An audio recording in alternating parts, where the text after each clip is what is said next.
BA 5th sem ವಿದ್ಯಾರ್ಥಿಗಳಿಗೆ optional Kannada ಐಚ್ಛಿಕ ಕನ್ನಡದ ಒಂದು ಮಾಡರ್ನ್ ಕ್ವಶನ್ ಪೇಪರ್ ಮಾದರಿ ಪ್ರಶ್ನೆ ಪತ್ರಿಕೆ.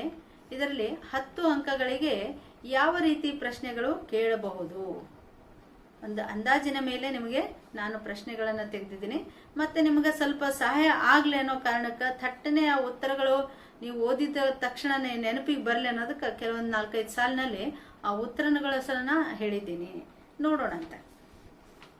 ಈಗಾಗಲೇ ಮೊದಲಿನ ವಿಡಿಯೋದಲ್ಲಿ ನಾನು 2-3 ಪ್ರಶ್ನೆಗಳನ್ನ ಆಲ್ರೆಡಿ ಹೇಳಿದ್ದೀನಿ. ಈಗ ಮುಂದಿನ ಪ್ರಶ್ನೆ,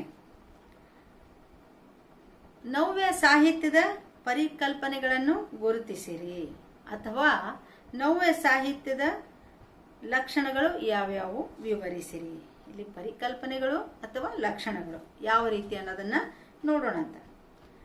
ನವೋದಯ ಕಾವ್ಯಕ್ಕೆ ಭಾರತ ಸ್ವಾತಂತ್ರ್ಯ ಚಳವಳಿ ಪ್ರೇರಣೆಯಾದರೆ, ನೋಡ್ರಿ, ನವೋದಯ ಸಾಹಿತ್ಯಕ್ಕೆ ಅಥವಾ ನವೋದಯ ಕಾವ್ಯಕ್ಕೆ ಭಾರತದ ಸ್ವಾತಂತ್ರ್ಯ ಚಳವಳಿ ಪ್ರೇರಣೆಯಾದರೆ ಅದೇ ಸ್ವಾತಂತ್ರ್ಯ ದೊರೆತ ನಂತರ ಉಂಟಾದ ಭ್ರಮ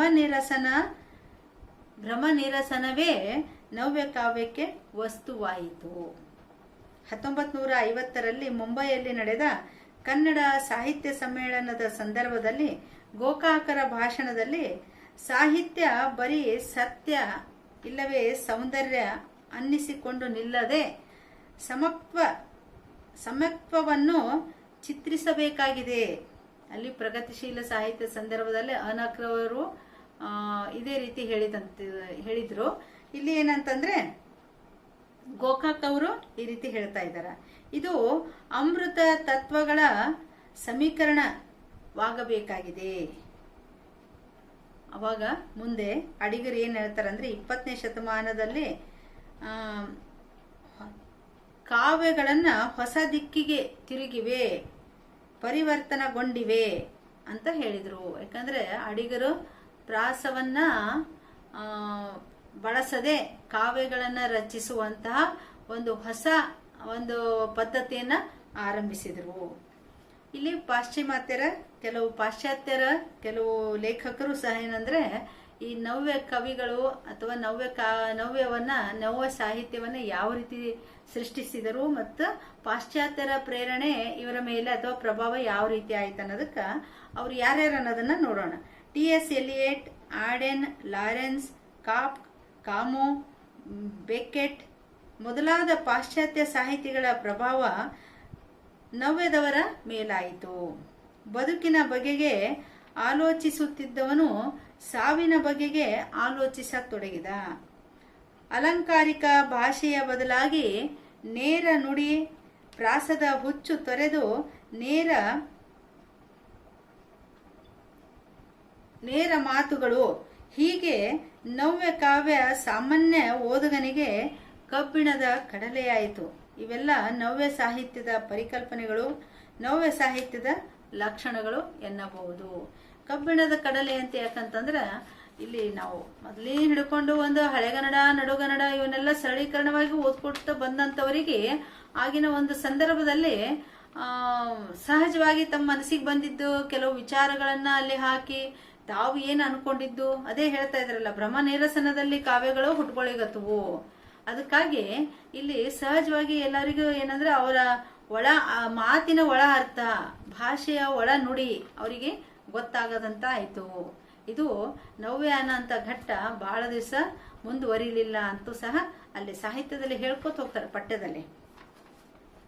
ಇನ್ನು ನವ್ಯ ಸಾಹಿತ್ಯಕ್ಕೆ ಪ್ರೇರಣೆಗಳು ಯಾವ ರೀತಿ? ಇಂಗ್ಲಿಷ್ ಶಿಕ್ಷಣದ ಪ್ರೇರಣೆ, ವಿದೇಶಿಯರ ಸಾಹಿತ್ಯ ಮತ್ತು ಪ್ರವಾಸ. ಅಂದ್ರೆ ಬಹಳಷ್ಟು ಜನ ಆ ಸಂದರ್ಭದಲ್ಲಿ ಬ್ರಿಟಿಷರಂತೂ ನಮ್ಮ ಭಾರತ ದೇಶವನ್ನ ಆಳಿ ಹೋಗಿದ್ರು. ಅದೇ ಸ್ವಾತಂತ್ರ್ಯ ಸಿಕ್ಕಿತ್ತು.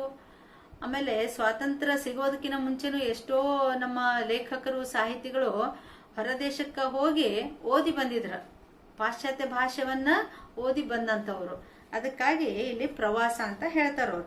ಏನಂತಂದ್ರೆ ನವ್ಯ ಸಾಹಿತ್ಯಕ್ಕೆ ಪ್ರೇರಣೆಗಳು ಯಾವ ರೀತಿ ಆದವು ಅಂದ್ರೆ ಇಂಗ್ಲಿಷ್ ಶಿಕ್ಷಣದ ಪ್ರೇರಣೆ, ವಿದೇಶಿಯರ ಸಾಹಿತ್ಯ ಮತ್ತು ಪ್ರವಾಸ, ಬಡತನ ಮತ್ತು ಅಜ್ಞಾನ, ವಿಜ್ಞಾನದ ಸಂಶೋಧನೆಗಳ ಪ್ರಭಾವ, ನಗರೀಕರಣದ ಪ್ರಭಾವ, ಆಮೇಲೆ ಮೊದಲನೆಯ ಮಹಾಯುದ್ಧದ ಪರಿಣಾಮ, ಆಮೇಲೆ ಸ್ವಾತಂತ್ರ್ಯ ನಂತರದ ರಾಜಕೀಯ ಮತ್ತು ಸಾಮಾಜಿಕ ಸ್ಥಿತಿಗತಿಗಳು, ಹೀಗೆ ಎಲ್ಲ ರೀತಿಯಲ್ಲಿ ಇವು ಏನಂದ್ರೆ ನವೋದಯ ಸಾಹಿತ್ಯಕ್ಕೆ ಪ್ರೇರಣೆಗಳಾದವು ಅಂತ ಹೇಳ್ಬೋದು ನಾವು. ನವ್ಯ ಸಾಹಿತ್ಯ ರಚಿಸಿದ ಕವಿಗಳ ಹೆಸರುಗಳು ಯಾರ್ಯಾರ, ನವ್ಯ ಸಾಹಿತ್ಯದಲ್ಲಿ ಯಾವ್ಯಾವ ಕವಿಗಳು ಬರ್ತಾರ, ಯಾವ್ಯಾವ ಸಾಹಿತಿಗಳು ಬರ್ತಾರ ಅನ್ನೋದನ್ನ ನಾವು ನೋಡೋಣ ಅಂತ.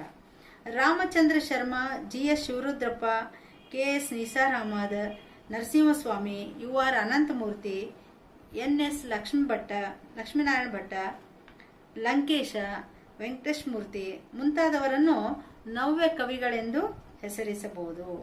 ಆಮೇಲೆ ಚಂದ್ರಕಾಂತ್ ಕುಸ್ನೂರು, ಶಾಂತರಸ, ಆಮೇಲೆ ಶಿವಶರಣ ಪಾಟೀಲ್ ಜವಳಿ, ಇವರೆಲ್ಲ ಏನಂತಂದ್ರೆ ಆ ಒಂದು ನವ್ಯ ಸಂದರ್ಭದಲ್ಲಿ ನವ್ಯ ಸಾಹಿತ್ಯವನ್ನ ರಚಿಸಿದವರಲ್ಲಿ ಇವರು ಪ್ರಮುಖರು ಅಂತ ಹೇಳ್ಬೋದು.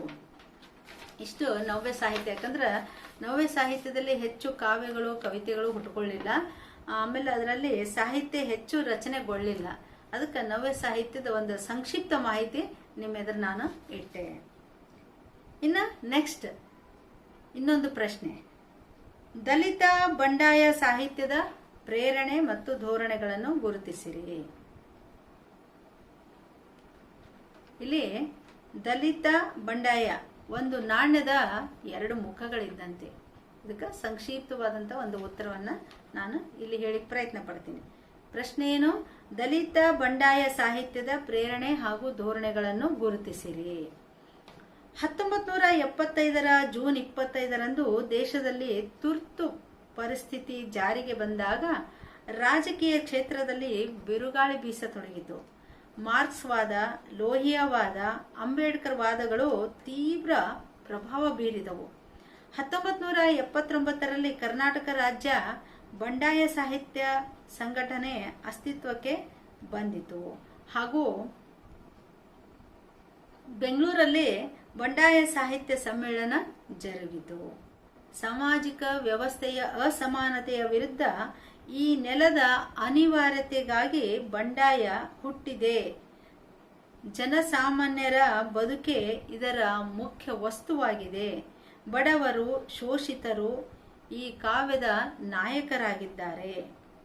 ಇದರಿಂದ ಮರಾಠಿ ದಲಿತ ಸಾಹಿತ್ಯ ಚಳವಳಿ, ದಕ್ಷಿಣ ಆಫ್ರಿಕಾದ ಕಪ್ಪು ಸಾಹಿತ್ಯ, ಅಮೆರಿಕಾದ ನೀಗ್ರೋ ಸಾಹಿತ್ಯ, ಅಂಬೇಡ್ಕರ್ ಅವರ ವೈಚಾರಿಕ ಬರಹಗಳು, ಲೋಹಿಯಾವಾದ, ಬಸವಲಿಂಗಪ್ಪ ಅವರ ಭೂಸಾ ಪ್ರಕರಣ, ದೇವರಾಜ್ ಅರಸರ ದಲಿತರ ಕಾರ್ಯಕ್ರಮಗಳು, ಮೀಸಲಾತಿ ಕ್ರಮ ಇಂತಹ ಸಂದರ್ಭದಲ್ಲಿ ರಚಿತವಾದ ಸಂಕ್ರಮಣ, ಅನ್ವೇಷಣೆ, ಹೊಸ ದಿಕ್ಕು ಮೊದಲಾದ ಬಂಡಾಯ ಸಾಹಿತ್ಯ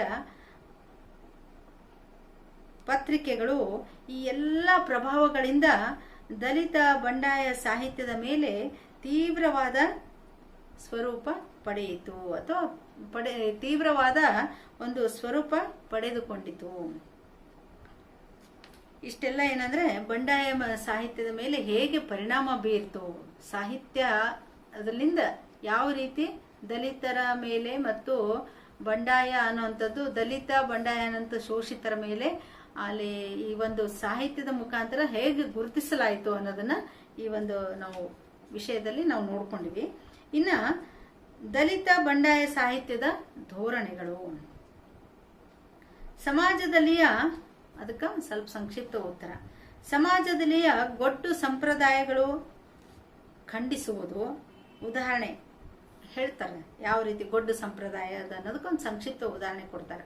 ಕಲ್ಲು ನಾಗರ ಕಂಡರೆ ಹಾಲ ನೆರೆ ಎಂಬವರು, ದಿಟ್ಟದ ನಾಗರ ಬಂದರೆ ಹೊಡಿ ಎಂಬವರು ಅನ್ನೋಂಥದಕ್ಕೊಂದು ಉದಾಹರಣೆ. ದೀನ ದಲಿತರ ಬದುಕಿನ ಚಿತ್ರಣ, ಆಮೇಲೆ ಮಾನವೀಯತೆ, ಆಮೇಲೆ ಸ್ತ್ರೀ ಸಂವೇದನೆಯ ಕುರಿತು ಕೃತಿಗಳು, ಜಾತಿ ವ್ಯವಸ್ಥೆಯ ತಿರಸ್ಕೃತ ಮುಂತಾದವುಗಳನ್ನು ಉದಾಹರಿಸಬಹುದು.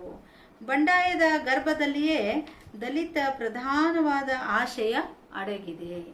ಈ ಸಾಹಿತ್ಯಕ್ಕೆ ಅನೇಕ ಕವಿಗಳು ತಮ್ಮ ಕೊಡುಗೆಯನ್ನು ನೀಡಿದ್ದಾರೆ.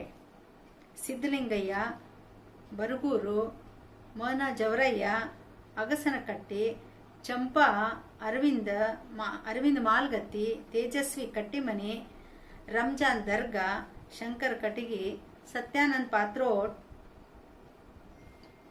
ಆಮೇಲೆ ಸೈಯದ್ ಜಮೀನುಲ್ಲಾ ಶರೀಫ್, ಆರ್.ವಿ. ಭಂಡಾರಿ, ಚನ್ನಣ್ಣ ವಾಲಿಕರ್, ಬಸವರಾಜ್ ಸಬರದ, ಕುಂವಿ, ಆಮೇಲೆ ಖಾನಾಪುರ, ಅಲ್ಲಂಪ್ರಭು ಬೆಟದೂರು, ಎಚ್.ಟಿ. ಪೋತೆ, ಸಿದ್ರಾಮ್ ಹನ್ಕಲ್, ಕವಿತ್ರೆಯಲ್ಲಿ ಬಿ.ಟಿ. ಲಲಿತಾ ನಾಯಕ್, ಮಾಲ್ತಿ ಪಟ್ಟಣಶೆಟ್ಟಿ, ಸವಿತಾ ನಾಗಭೂಷಣ, ಸ ಉಷಾ, ವೈದೇಹಿ, ಸರಸ್ವತಿ ಚಿಮ್ಮಲ್ಗಿ, ಎಚ್.ಎಸ್. ಮುಕ್ತಾಯಕ್ಕ, ಕಮಲಾ ಹಂಪನ, ಮಲ್ಲಿಕಾ ಘಂಟಿ, ಗೀತಾ ನಾಗಭೂಷಣ, ವಿಜಯಶ್ರೀ ಸಬರದ, ವಿಜಯ ದಬ್ಬೆ ಮುಂತಾದ ಲೇಖಕ ಮತ್ತು ಲೇಖಕಿಯರು ಕವಿಗಳು ಪ್ರಮುಖರಾಗಿದ್ದಾರೆ. ಇಲ್ಲಿ ಈ ದಲಿತ ಬಂಡಾಯ ಸಾಹಿತ್ಯದ ಈ ಧೋರಣೆ ಅಂದಾಗ ಇವರೆಲ್ಲ ಸಾಹಿತ್ಯದ ಮುಖಾಂತರ ನಾವು ಅಲ್ಲಿಯ ಬಂಡಾಯತನ ಮತ್ತು ದಲಿತರ ಶೋಷಣೆಯನ್ನ ಗುರುತಿಸಿಕೊಳ್ಬಹುದು. ಇಷ್ಟೆಲ್ಲ ಒಂದು ಪ್ರಶ್ನೆಗೆ ಉತ್ತರ. ಇನ್ನು ನೆಕ್ಸ್ಟ್ ಇನ್ನೊಂದು ಪ್ರಶ್ನೆ, ಇನ್ನು ಹೊಸಗನ್ನಡ ಸಾಹಿತ್ಯದ ವಿವಿಧ ಪ್ರಕಾರಗಳು ಯಾವುವು ಗುರುತಿಸಿರಿ, ಇದೊಂದು ಇನ್ನೊಂದು ಪ್ರಶ್ನೆ. ಇಲ್ಲಿ ಹೊಸಗನ್ನಡ ಸಾಹಿತ್ಯದ ಆರಂಭ, ಹೊಸಗನ್ನಡ ಸಾಹಿತ್ಯದ ಮೇಲಾದ ಪ್ರೇರಣೆ, ನಾವು ಧೋರಣೆಗಳನ್ನ ಎಲ್ಲ ನೋಡಿದ್ವಿ. ಅವುಗಳಲ್ಲಿ ಬರುವಂತಹ ಘಟ್ಟಗಳನ್ನು ಸಹ ನೋಡ್ಕೊಂಡಿವಿ. 4 ಘಟ್ಟಗಳನ್ನ: ನವೋದಯ, ಪ್ರಗತಿಶೀಲ, ನವ್ಯ ಮತ್ತು ದಲಿತ ಬಂಡಾಯ. ಇಷ್ಟಾದ್ಮೇಲೆ ಇನ್ನು ಹೊಸಗನ್ನಡ ಸಾಹಿತ್ಯದ ಮೇಲೆ ಹೊಸಗನ್ನಡ ಸಾಹಿತ್ಯದ ವಿವಿಧ ಪ್ರಕಾರಗಳಾವು ಅಂದಾಗ, ಹೊಸಗನ್ನಡ ಸಾಹಿತ್ಯದ ವಿವಿಧ ಪ್ರಕಾರಗಳಲ್ಲಿ ಕಾವ್ಯ, ಭಾವಗೀತೆ, ಕಾದಂಬರಿ, ನಾಟಕ, ಸಣ್ಣ ಕತೆ, ಲಲಿತ ಪ್ರಬಂಧ ಹಾಗೂ ವಿಮರ್ಶೆ ಮುಖ್ಯವಾದವುಗಳು. ಇವುಗಳಲ್ಲಿ ಗದ್ಯಂ, ವದ್ಯಂ, ಪದ್ಯಂ, ಹೃದ್ಯಂ ಇದು ಮುದ್ದಣ್ಣ ಕವಿ ಬರೆದ ಒಂದು ಸಾಲು. ಯಾಕೆ ಈ ಮಾತಂದ್ರೆ, ಇಲ್ಲಿ ಒಂದು ಗದ್ಯಂ ವದ್ಯಂ, ಗದ್ಯದಲ್ಲಿ ಹೇಳೋದಕ್ಕಿಂತ ಆ ಪದ್ಯದಲ್ಲಿ ಹೇಳಿದಾಗ ನಮ್ಮ ಮನಸ್ಸಿಗೆ, ಹೃದಯಕ್ಕೆ ತಟ್ತದ ಅಂತ ಹೇಳೋ ಒಂದು ಸಹಜ ಸರಳವಾದಂತಹ ಮಾತು. ಅದರಲ್ಲಿ ಈಗ ಪ್ರಕಾರಗಳಲ್ಲಿ ಮೊದಲಿಗೆ ಕಾವ್ಯವನ್ನ ಕುರಿತು ನೋಡೋಣ. ಕಾವ್ಯದಲ್ಲಿ ಇಂಗ್ಲಿಷ್ ಗೀತೆಗಳು ಪ್ರಕಟಗೊಂಡ ನಂತರ ಹೊಸಗನ್ನಡ ಭಾವಗೀತೆಯ ಉಗಮವಾಯಿತು ಎನ್ನಬಹುದು. ಬಿ.ಎಂ. ಶ್ರೀ ಅವರ ಇಂಗ್ಲಿಷ್ ಗೀತೆಯಿಂದ ಹೊಸಗನ್ನಡ ಸಾಹಿತ್ಯದ ಆರಂಭ ಅಂತ ನಾವು ಹೇಳ್ತೀವಿ. ಇದೇ ಸಮಯದಲ್ಲಿ ಕುವೆಂಪು, ಬೇಂದ್ರೆಯವರು ಭಾವಗೀತೆಗಳನ್ನು ರಚಿಸಿದರು. ಇಂಗ್ಲಿಷ್ ಸಾಹಿತ್ಯದ ಪ್ರೇರಣೆಯಿಂದ ಕನ್ನಡದಲ್ಲಿ ಭಾವಗೀತೆ ಹುಟ್ಟಿತು. ಮಹಾಕಾವ್ಯಗಳು ವಸ್ತುನಿಷ್ಠವಾದರೆ ಕವನಗಳು ವ್ಯಕ್ತಿನಿಷ್ಠ. ಶ್ರೀಸಾಮಾನ್ಯನ ಕನಸು, ನನಸು, ಆಸೆ, ನಿರಾಸೆ, ಪ್ರೇಮ, ವಿರಹ, ಮಿಲನ, ಬೆರಗು, ಬೇಸರ ಇವೆಲ್ಲವೂ ಇಲ್ಲಿಯ ಮುಖ್ಯ ವಿಷಯಗಳು. ಬೇಂದ್ರೆಯವರ ಒಲವೇ ನಮ್ಮ ಬದುಕು ಎಂಬ ಮಧುರ ಗೀತೆಗಳು, ಆಮೇಲೆ ಪ್ರಾಸವಿಲ್ಲದ ಪದ್ಯಗಳು, ಆಮೇಲೆ ಕವನಗಳು ಹುಟ್ಟಿದವು. ಇಂಗ್ಲಿಷ್ನಲ್ಲಿ Wordsworth, Keats, Byron, Shelley, Shakespeare ಮುಂತಾದವರ ಪ್ರಕಾರ ರೊಮ್ಯಾಂಟಿಕ್ ಕವಿತೆಗಳು ಕನ್ನಡದಲ್ಲಿ ರೂಪುಗೊಂಡವು. ಭಾವಗೀತೆಗಳಲ್ಲಿ ಕಥನ, ಕವನ, ಸಾನೆಟ್, ಚೌಪದಿ, ಶೋಕಗೀತೆ, ಪ್ರಘಾತ ವಿವಿಧ ಬಗೆಗಳು ಕಾಣಿಸಿಕೊಂಡವು. ನವೋದಯ ಕವಿಗಳಲ್ಲಿ ಕುವೆಂಪು, ಬೇಂದ್ರೆ, ಪೂತಿ ನರಸಿಂಹಾಚಾರ್, ಗೋಕಾಕ್, ಆಮೇಲೆ ರಾಜರತ್ನಂ ಇವರ JSS ಮತ್ತು ಕಣಿವಿ ಮುಂತಾದವರು ಏನಂತಂದ್ರೆ ಈ ನವೋದಯ ಕವಿಗಳಲ್ಲಿ ಬರ್ತಾರೆ. ಇವರೆಲ್ಲ ಕಾವ್ಯಗಳನ್ನ ಬರೆದ್ರು, ನವೋದಯ ಸಂದರ್ಭದಲ್ಲಿ ಕವಿತೆಗಳನ್ನ ಬರೆದ್ರು ಅಂತ ಹೇಳ್ಬೋದು. ಆದ್ರೆ ಕಾವ್ಯ ಅನ್ನಂಥದ್ದು ಎಲ್ಲಾ ದಲಿತ ಬಂಡಾಯ ಒಂದು ಘಟ್ಟತನನು ಕಾವ್ಯಗಳನ್ನ ಬರೆದವರದಾರ. ಆದ್ರೆ ಯಾವ್ಯಾವ ಕಾವ್ಯಗಳು ಯಾವ್ಯಾವ ಸಂದರ್ಭದಲ್ಲಿ ಬರೆದ್ರು, ಕಾವ್ಯ ಬರೆದಂತ ಕವಿಗಳು ಯಾರ್ಯಾರು ಅನ್ನೋದನ್ನ ಇಲ್ಲಿ ಸಂಕ್ಷಿಪ್ತವಾಗಿ ನಾನು ಹೇಳ್ತಾ ಇದ್ದೀನಿ. ಈ ಪ್ರಕಾರಗಳಲ್ಲಿ ಕಾವ್ಯ ಮೊದಲನೆಯದು. ಆಮೇಲೆ ನವ್ಯ ಕಾವ್ಯದಲ್ಲಿ ಬರುವ ಗೋಪಾಲ್ ಕೃಷ್ಣ ಅಡಿಗರು, ನಿಸಾರ್ ಅಹಮದ್, ಲಂಕೇಶ, ಅನಂತಮೂರ್ತಿ, ಚಂಪಾ, ಕಂಬಾರ್, ತೇಜಸ್ವಿ ಮುಂತಾದ ವಿಶಿಷ್ಟ ಕವಿಗಳು ಬರ್ತಾರ. ನವೋದಯ ಸಂದರ್ಭದಲ್ಲಿ ಕುವೆಂಪು, ಬೇಂದ್ರೆ ಇವರೆಲ್ಲ ಬಂದ್ರೆ ಕಣಿವೆಯವರೆಲ್ಲ ಬಂದ್ರೆ ನವ್ಯದಲ್ಲಿ ಯಾರ್ಯಾರು ಗೋಪಾಲ್ ಕೃಷ್ಣ ಅಡಿಗರು, ನಿಸಾರ್ ಅಹಮದ್ ಅವರು, ಲಂಕೇಶ್ ಅವರು ಬರ್ತಾರ. ಇನ್ನ ಸಾಹಿತ್ಯದ ಹೊಸಗನ್ನಡ ಸಾಹಿತ್ಯದ ಪ್ರಕಾರಗಳಲ್ಲಿ ಕಾವ್ಯ ಮುಗಿತು. ಇನ್ನು ಕಾದಂಬರಿ, ಬಂಕಿಂ ಚಂದ್ರ ಅವರ ಕಾದಂಬರಿ, ಗಳಗನಾಥ್ ಅವರ ಅನುವಾದಗಳು, ಗುಲ್ವಾಡಿ ವೆಂಕಟ್ರಾವ್ ಅವರ ಇಂದಿರಾಬಾಯಿ ಕಾದಂಬರಿ, ಕೆರೂರು ವಾಸುದೇವಾಚಾರ್ಯರ ಇಂದಿರೆ ಕಾದಂಬರಿ, MS ಪುಟ್ಟಣ್ಣನವರ ಮಾಡಿದುಣ್ಣೋ ಮಾರಾಯ, ಇವು ಮುಖ್ಯವಾದ ಸ್ವತಂತ್ರ ಕಾದಂಬರಿಗಳು.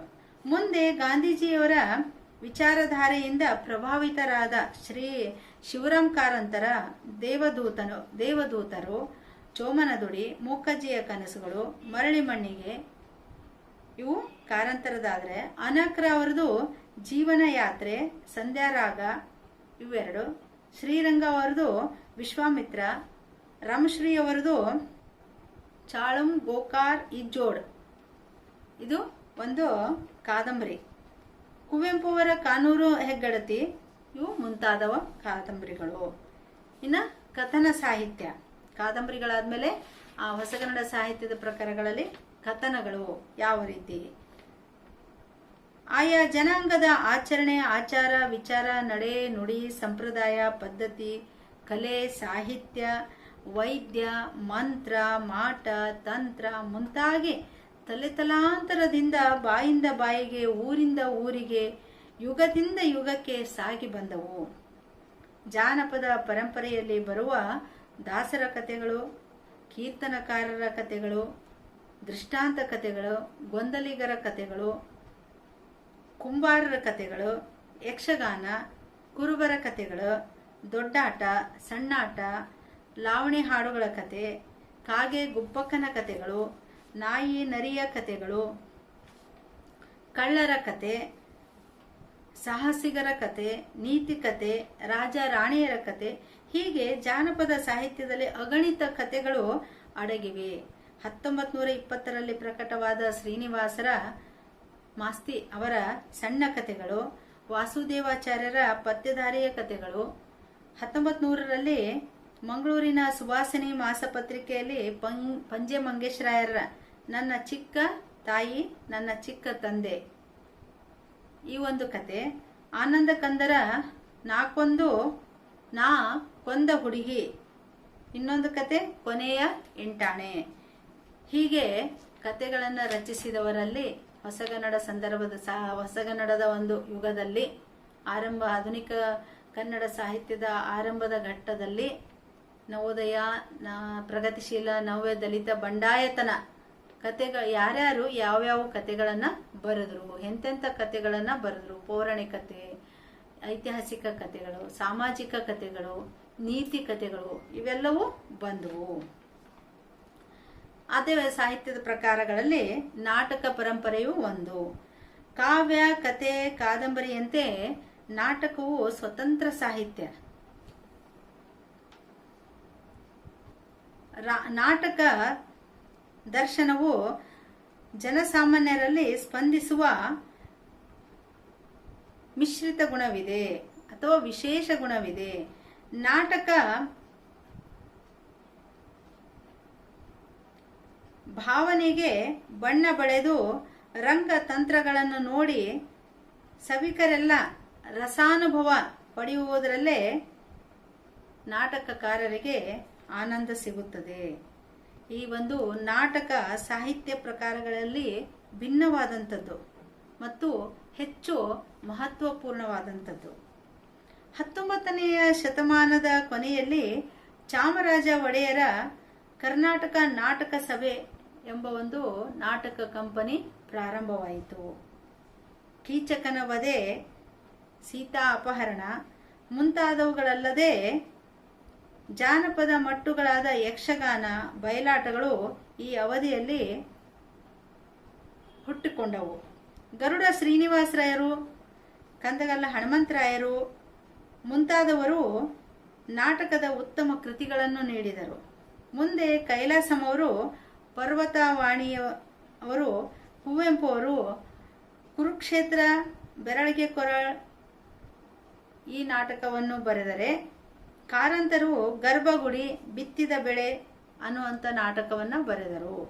ಮಾಸ್ತಿ ಅವರು ಕಾಕನ ಕೋಟೆ, ಗಿರೀಶ್ ಕಾರ್ನಾಡ್ ಅವರು ಮತ್ತು ಚಂದ್ರಶೇಖರ್ ಕಂಬಾರರು ಮುಂತಾದವರು ಒಳ್ಳೆ ಒಳ್ಳೆ ನಾಟಕಗಳನ್ನು ರಚಿಸಿದರು.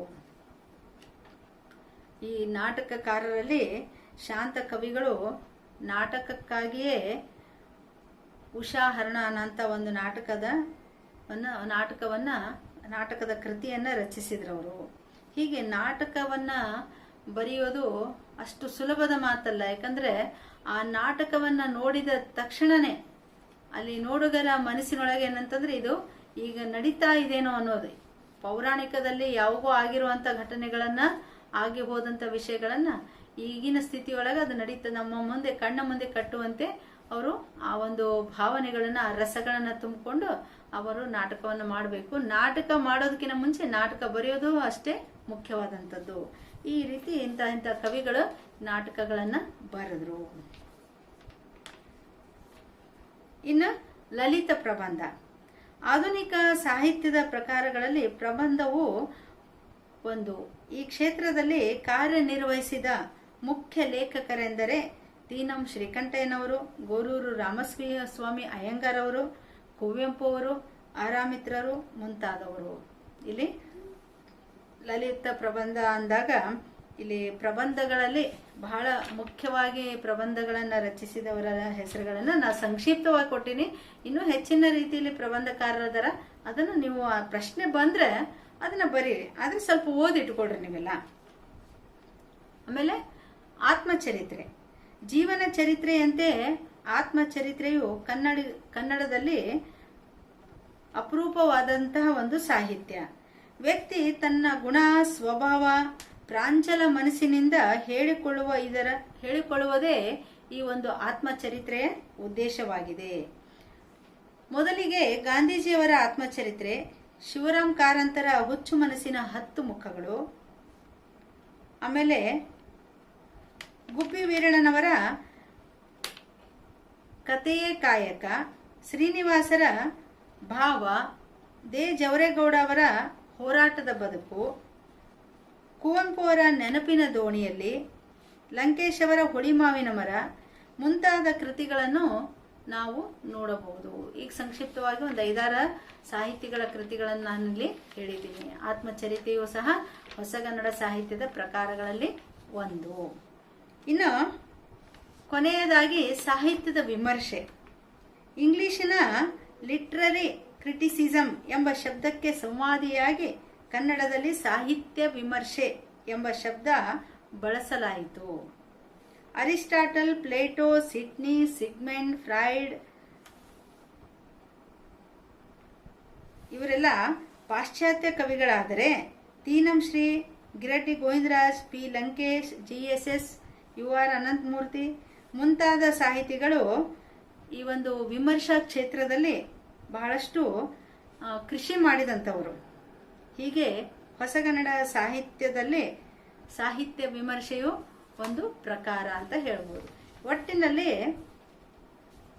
ನಾವು ಒಟ್ಟಾಗಿ ಆಧುನಿಕ ಕನ್ನಡ ಸಾಹಿತ್ಯ ಅಂದ್ರೆ ಹೊಸಗನ್ನಡ ಸಾಹಿತ್ಯದ ಆರಂಭ ಮತ್ತು ಅವುಗಳ ಮೇಲಾದಂತಹ ಪ್ರೇರಣೆ, ಆಮೇಲೆ ಧೋರಣೆಗಳು, ಆಮೇಲೆ ನವೋದಯ ಸಾಹಿತ್ಯದ ಪ್ರೇರಣೆ, ಧೋರಣೆ, ಅವುಗಳಲ್ಲಿ ಆ ನವೋದಯ ಸಂದರ್ಭದಲ್ಲಿ ಬರುವಂತಹ ಕವಿಗಳು, ಅದಾದ ನಂತರ ಪ್ರಗತಿಶೀಲ ಸಾಹಿತ್ಯದ ಮೇಲಾದಂತಹ ಪ್ರೇರಣೆ, ಧೋರಣೆಗಳು ಮತ್ತು ಲಕ್ಷಣಗಳು, ಅಲ್ಲಿ ಬರುವಂತಹ ಲೇಖಕರು ಮತ್ತು ಕವಿಗಳು, ಆಮೇಲೆ ನವ್ಯ ಸಾಹಿತ್ಯದ ಮೇಲಾದಂತಹ ಪ್ರೇರಣೆಗಳು, ಆ ನವ್ಯ ಸಾಹಿತ್ಯ ಸಂದರ್ಭದಲ್ಲಿ ಬರುವಂತಹ ಕವಿಗಳು, ಆಮೇಲೆ ದಲಿತ ಬಂಡಾಯ ಸಾಹಿತ್ಯದಲ್ಲಿ ಬರುವಂತ ಕವಿಗಳು ಮತ್ತು ಅವರ ಮೇಲಾದಂತಹ ಪ್ರೇರಣೆಗಳು, ಆ ಪ್ರೇರಣೆಗಳಿಂದ ಬಂದಂತಹ ಧೋರಣೆಗಳು ಯಾವ್ಯಾವ ಅನ್ನೋದನ್ನ ಈಗ ನಾವು 2 ವಿಡಿಯೋದಲ್ಲಿ ನೋಡ್ತಾ ಇದ್ದೀವಿ.